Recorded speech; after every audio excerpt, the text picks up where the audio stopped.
If you're a salon or spa owner, cosmetology school gave you the skills to serve clients, but it didn't prepare you to run a business. You probably thought ownership would mean freedom, but instead you're working harder than ever, barely paying yourself, and worried that everything's going to fall apart the second you step away. Welcome to the station, where we give you real strategies, systems, and structure so you can step into the CEO seat where you belong.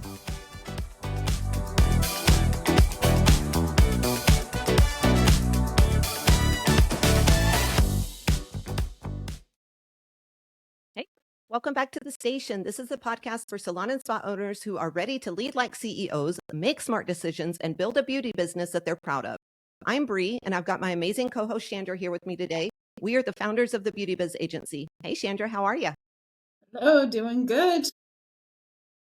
All right, so the conversation that we're going to have today, I have had in my head probably a million times since we've been doing this podcast, but we've never really talked about it. I've actually had to deal with this in real life, and we've actually had conversations with our owners in our program about this a million times too. We talk to salon owners every week who feel this financial pressure in their business, even though maybe on paper things look okay. You know, the salon feels busy, clients are coming in, money is moving, but everything still feels really, really tight. It feels kind of heavy in certain ways. It just feels like there's never quite enough room for them to breathe, I guess would be the best way to put it. And a lot of times when we actually slow things down and we really look at where that pressure started, it traces back to a decision that was made way earlier than most people even expect. It traces back to the lease signing. Chandra, how many times do we find this a problem? It happens a lot. I think a lot of owners jump into those and they don't even know what most of the words even mean that are in their lease. And so I think that ends up being a challenge, and all the time, we find it all the time that they're struggling with either the rent amount or things that are in their lease, for sure. Absolutely. Most salon and spa owners, I don't think that they sign these bad leases because they're reckless or they're careless. They sign them because they're excited. They're proud of themselves. They're finally doing the thing that they've talked about doing maybe for years.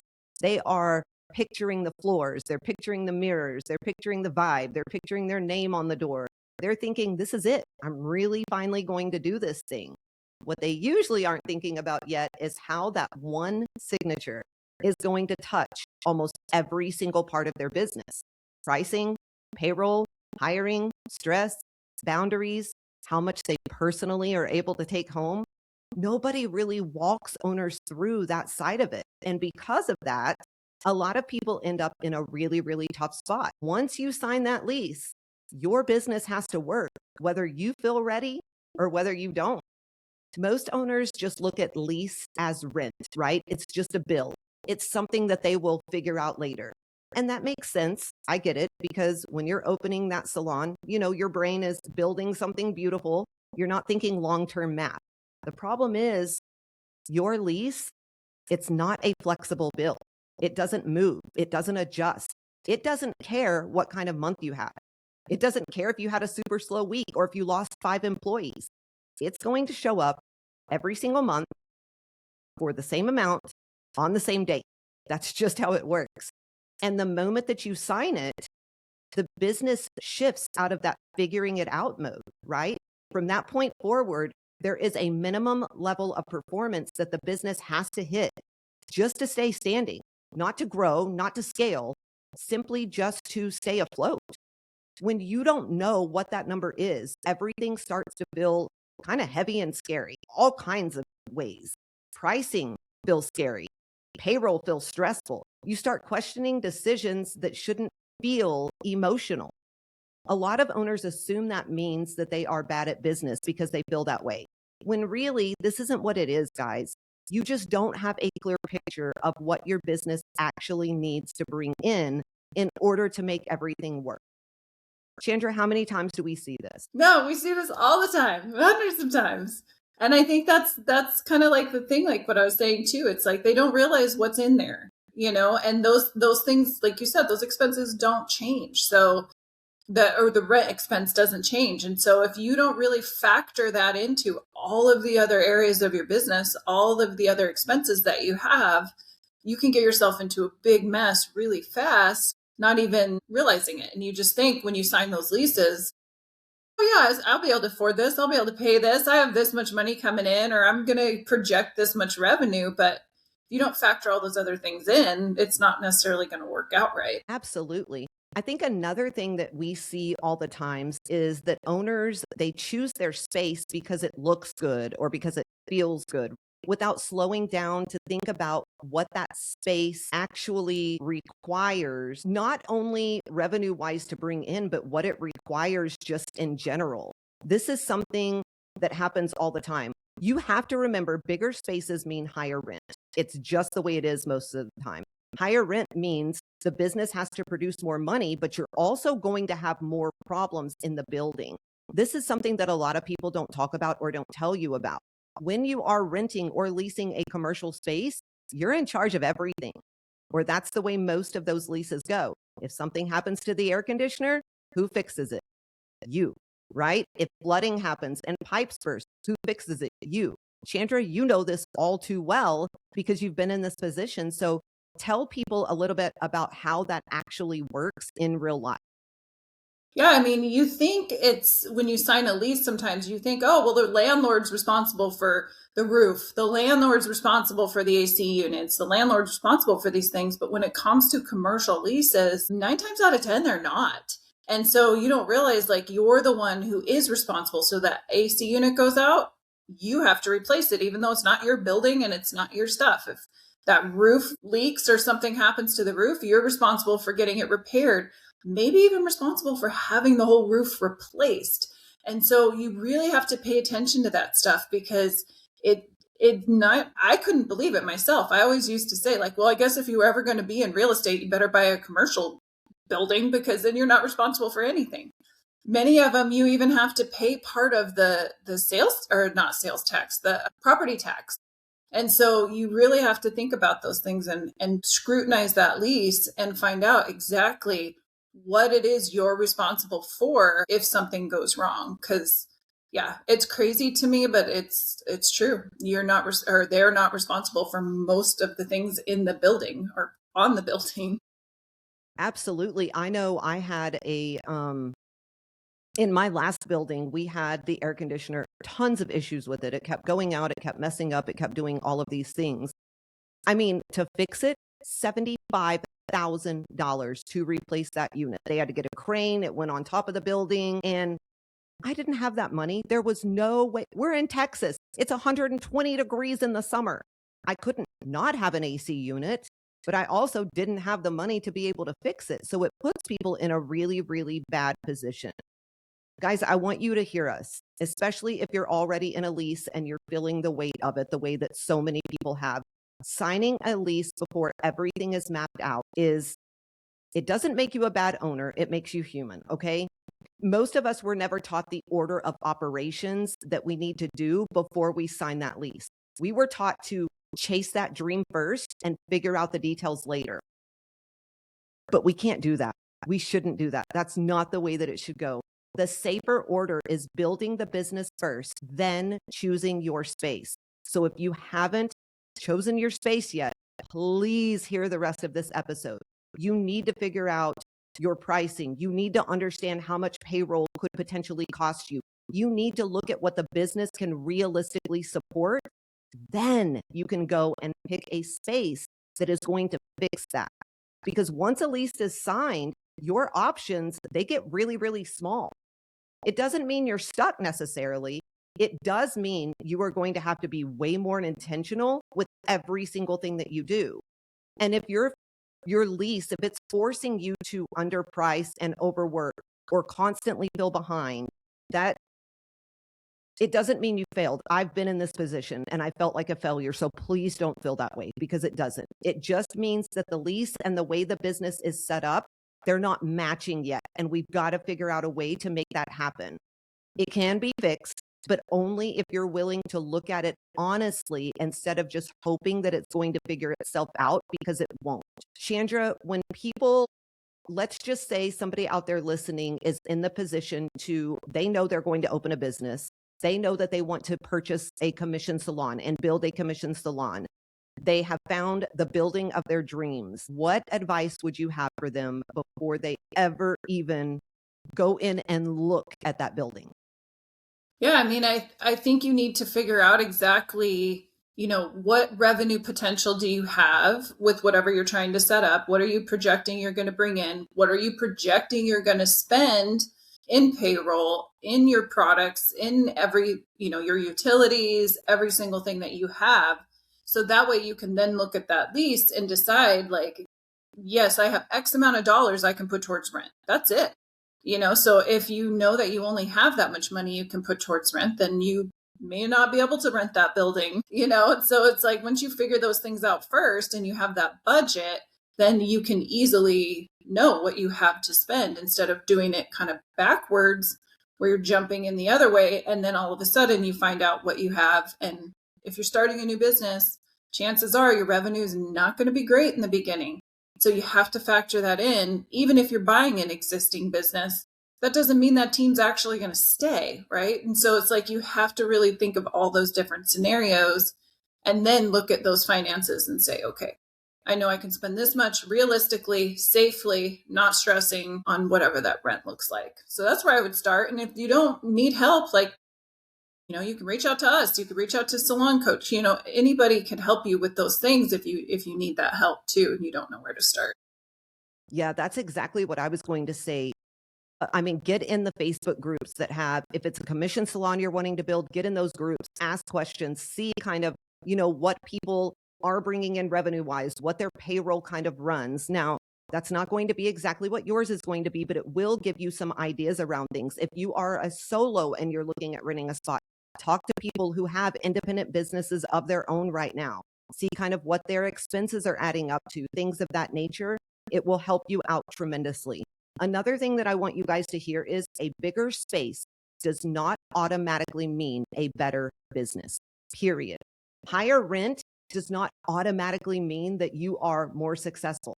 Owning a salon should not mean living in this constant stress just to prove that you are legit. What actually creates breathing room is knowing your numbers and building the business around them. When the business is set up that way, when it's set up intentionally, the lease is going to become manageable. It's going to stop running your life and it's just going to become an expense that you have to pay. This is the shift that we want owners to make. Stop treating this building and this lease like it's your big win, because it's not. Start treating it like a responsibility the business has to be ready to handle. Because if you're not ready for that, you are going to be in trouble. Chandra, we coach owners on a weekly basis. And when we pull up their financials, a lot of times we see this huge lease payment. I mean, astronomical, right? And we know right away that they are feeling financial pressure from that lease. What do you usually have them start with to try to get just a little bit of financial relief? I mean, I think starting with the budgeting is definitely number one, like really going through all your finances and seeing what maybe you can cut or you overspending somewhere else so that you can try to balance out that lease payment to some degree. You can also try to renegotiate your lease. Like that's always an option too, but that's not always possible in many cases. And so I think, really figuring out where your budget is and then understanding how much percentage of your expenses can be towards that lease. So then you can start focusing on increasing revenue or, again, like I said, cutting expenses in certain areas because you've got to get that to balance out, especially if you're stuck in something for a long amount of time that you can't get out of. Definitely. I understand that people want this big, beautiful building, that they want to add on, that they want top of the line everything, that they want all of these things. And I really do. I understand it. But people have to realize that is not the most important thing at all. In the long scheme of things, it doesn't even really matter. It kind of makes me think about my own experience when I first started my commission salon. I was not growing my business in the building of my dreams, not even freaking close. Guys, if you could have seen this building, you would have been like, holy crap, why is she in there? It was fine. It worked. It wasn't fancy or jaw dropping by any means. But at the time, I knew what really, really mattered to me. What mattered to me most was putting myself, my team, and my business in a good spot, not a tough spot, just so things could really look good on the outside. I focused on what I could control, right? I made the space that I had look as great as I possibly could. I put a ton of energy into my guest experience. That is where I put the majority of my focus. I trained my team well, and I made sure the business itself was stable. That is all that mattered to me. I could have moved locations. I could have upgraded into a more luxurious space. And as you know, as I started hitting certain numbers, but why? That would have stressed myself out every single month just to say that I had something bigger, I had something better, I had something prettier. I see owners do this all the time. It's not worth it. You should not want to be worried about rent constantly. I didn't want one slow month to throw everything off for me. And I didn't want my team feeling pressure because of a decision that I made about a building that we didn't even need. Guys, even after I hit my first $1 million mark in revenue and I was sitting around 30% profitability, I still didn't feel the need to chase a fancier space or a bigger building or something more luxurious. At that point, I could have done whatever I wanted to, but I cared more about continuing to take care of my team, pay them as much money as I possibly could, increasing my profitability month after month, and not adding stress where it didn't need to exist. This is the part people don't talk about enough, I think. When the business is actually healthy, I think you don't feel rushed to prove anything anymore. You don't. You are on fire and you just want to keep increasing that profitability and taking care of your team. The bigger building doesn't even matter anymore. You get to make decisions because they make sense, not because you're pressured, and it is a great feeling. Chandra, why do you think so many owners feel the pressure to just prove success with a building instead of focusing on what actually matters, the stability of the business and the team? I think it's like a little bit of an ego thing in a way where you feel like, the bigger it is, the more successful you are, the more you can tell people, oh, I have, this huge space, and it sounds like you're really successful, even if behind the scenes you're not. And I think that's part of it. I think it's just kind of that ego, like let's build this big, huge salon, but that salon might not even be making any money, which most of the time that's actually the true case.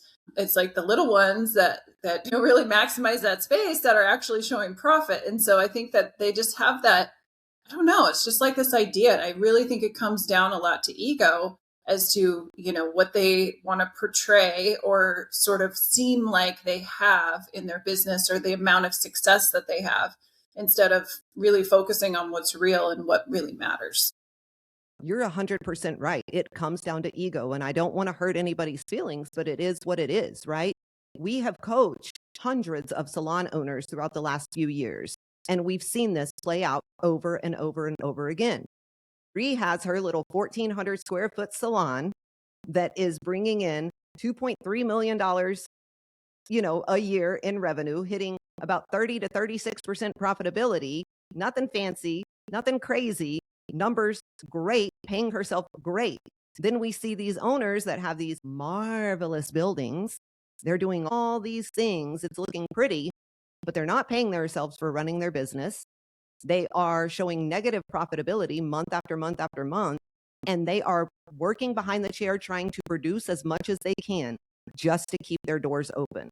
That is not the way that you want to live, guys. It's not. So if you're out there and you haven't signed your lease yet, or you've signed it and you're kind of in a bad spot, here's what we want you to do after listening to this. First, you need to know your real monthly numbers, okay? What does your business need to bring in each month to cover rent, payroll, taxes, basic expenses? If you don't know that number, you are going to be making decisions without the full picture, and you can't do that. So figure out that number. Second, look at your pricing. Does your pricing support that monthly number without you constantly having to stress about rent or about payroll or any of those things? If it doesn't, this is where you need some work. You don't need better marketing. You don't need to hire. It's strictly pricing. Now, this doesn't mean that you are going to change everything overnight, jump prices $50 per service. It just means you have to look honestly and see where you can increase these prices in a way that makes sense for everyone. Third, you've got to look at that payroll structure for those commission salon owners out there. If your lease is the reason that payroll feels heavy or that you're stressed every month, you've got to put attention into it. It usually comes down to productivity expectations, right? Career growth plans and benchmarks not being clear enough. Payroll is not really the heavy part of what you're paying. Everybody thinks that it is, but it's not. It's usually that the team isn't being coached, those expectations aren't clear, the benchmarks aren't clear, and the productivity just sucks. And so you've really got to focus on that. The last thing I want you to think about is the space itself. Is the space that you are in or that you're looking at getting, is it supporting the business, or is your business going to be constantly trying to keep up with the space? You don't want that. Okay. So make sure that you're in a space. We need you guys to get this right, because this is the biggest reason that we see salon owners not pay themselves and have to stay behind the chair producing. Yes, it comes down to budget. A lot of times it comes down to the career growth plans, but usually the lease is the biggest of your financial burden. Chandra, if somebody is already in a lease and they are regretting signing that dotted line right now, what words of wisdom would you give them right at this very moment? I mean, I think if you're in that situation and you don't have a choice and you've got to figure it out, I think that's you're not stuck. Like, it's not the end of the world, but you're going to have to bring your business to meet whatever that number looks like. You're going to have to put in the work to get that revenue up, or you're going to have to cut your budget. You're going to have to do something to make that balance out, because I think that's the biggest thing. And if you're stuck and there's nothing you can do, that is your only option, is you're going to have to get the business to meet that number.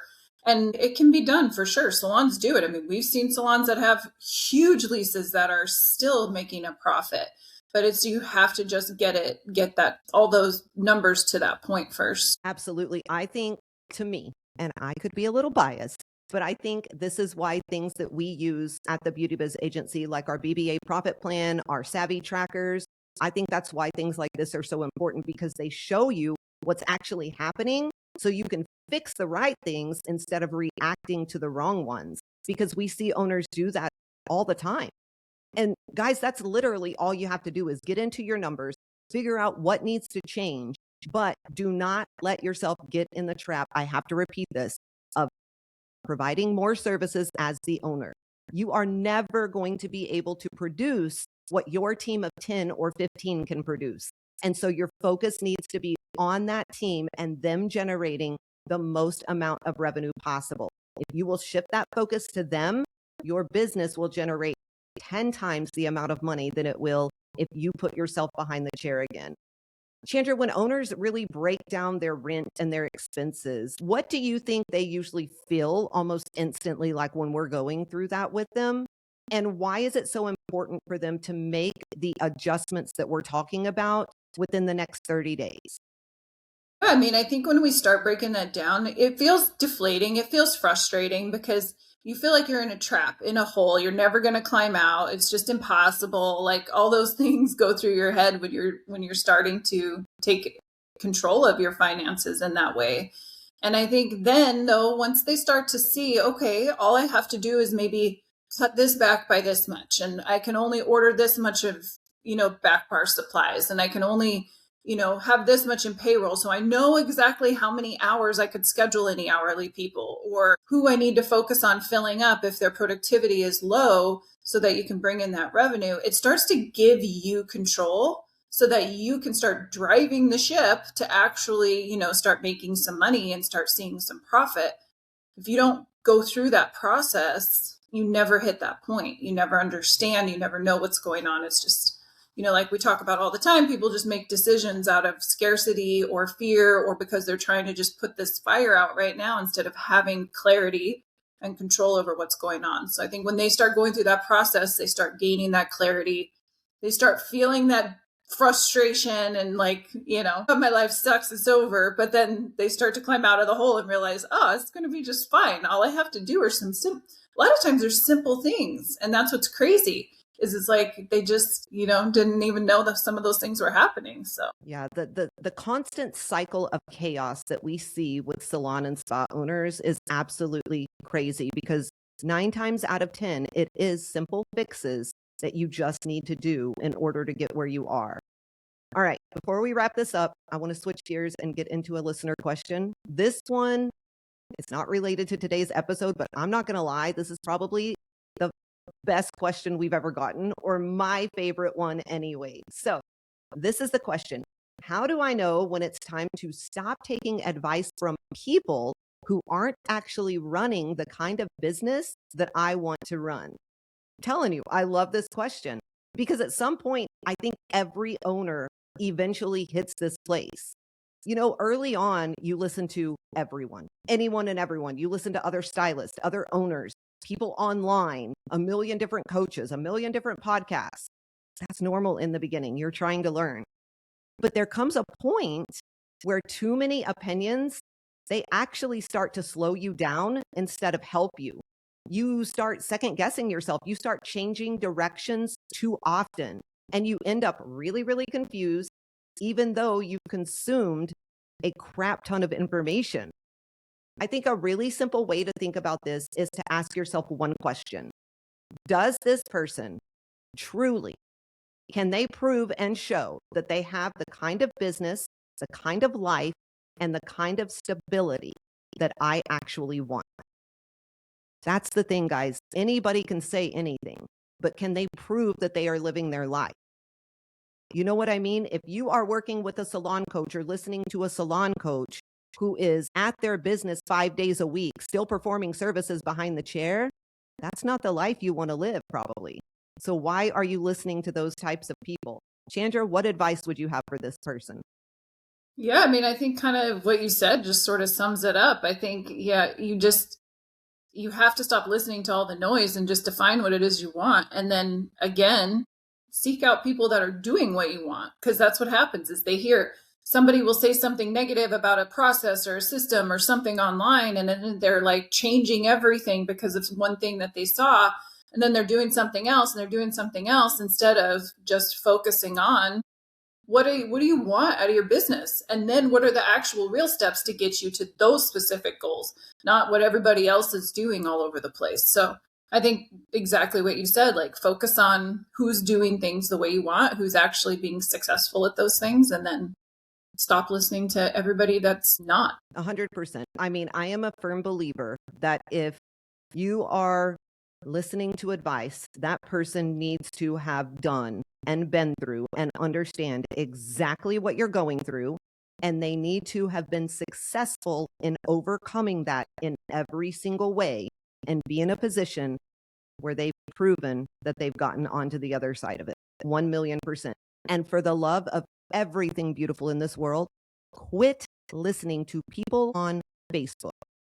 Find somebody who really understands it. Because I promise you, the majority of those owners out there that are giving you advice, they are not in the position that you want to be in. They are just speaking things that they've heard from other people, or they're using something that they're giving you that hasn't even worked in their own business. And I'm speaking from experience because I did this for a long time. I listened to everybody. If I didn't know something, if I needed help with something, if I was struggling with something, that's the first place I went. Commission salon owner groups on Facebook, right? And ask questions. And then I began to realize, what the heck am I doing? Like, these people don't even, they haven't even figured it out. Yet I'm taking advice for them and trying to implement something that they gave me. And I'm not trying to talk down on anyone, but I promise you, if you surround yourself with the right people, you will start seeing success. Things will change. You will build the business that you want to build. When you build the business you want to build, you'll start building the life that you want to live. All right. That is my novel for the day. Let's wrap this up. I just want to bring it back, guys, really, really quickly. A lot of the stress owners feel around their business, it doesn't come from, you know, wanting too much or wanting too little or any of that. It comes from making big decisions before the business is actually ready to support those decisions. Leases, spaces, upgrades, those things can either support your business or quietly strain it for years and years and years to come. The goal isn't to rush into the next big thing. The goal is to build something that is going to work first, something stable, something predictability is great in business, something that doesn't keep you up at night worrying about whether one slow month is going to mess everything up for you. If you're out there and this episode made you pause or rethink something about your lease or your space or your numbers, or maybe where you're headed next, that is a great thing. Awareness always comes before change. I'm a firm believer in that. If you guys need help sorting through what actually needs attention in your business, pricing, structure, profitability, next steps, you can visit our website, thebeautybizagency.com. You can grab some free resources, explore some of our coaching options. We have everything there, and we'll help you look at what's really happening and help you map out the changes that make sense for where you are right now in your business journey. If this episode helped you or made you think differently, share it with another salon owner who maybe needs to hear it. Please don't forget to leave us a 5-star review so other owners can find the show, and make sure that you're subscribed so you don't miss out on what we have coming up next. Chandra, how can our listeners keep up with everything we've got going on at the Beauty Biz Agency? Yeah, make sure you connect and follow us on Facebook at the Beauty Biz Agency and on Instagram, and then at the Beauty Biz Mentors on TikTok. Like we said, make sure you pop on our website and check out some of our free resources and subscribe. So that way you always know what's going on. Awesome. That's a wrap, guys. You've been listening to the station where salon owners stop making big decisions when they're unsure, and they start making decisions that actually support their business. Until next time, don't put yourself or your team in a position that you never wanted to be in. Stay true to who you are and true to who you want to be. Now go out there, make bank, run the show, and ditch that chair. And as always, keep slaying those business goals with a whole lot of swagger.